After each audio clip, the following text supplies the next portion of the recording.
আসসালামু আলাইকুম। আমার পক্ষ থেকে সকল শহীদদের প্রতি শ্রদ্ধা জানালাম।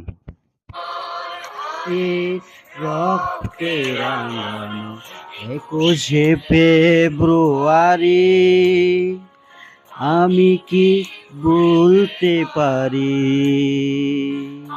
আর ভাইয়ের রক্তে রাঙানো 21শে ফেব্রুয়ারি আমি কি বলতে পারি।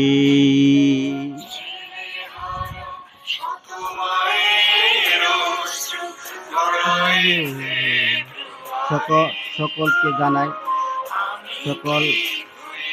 সবাই আমার ভিডিওটি শেয়ার করবেন প্লিজ, ভালো লাগলে।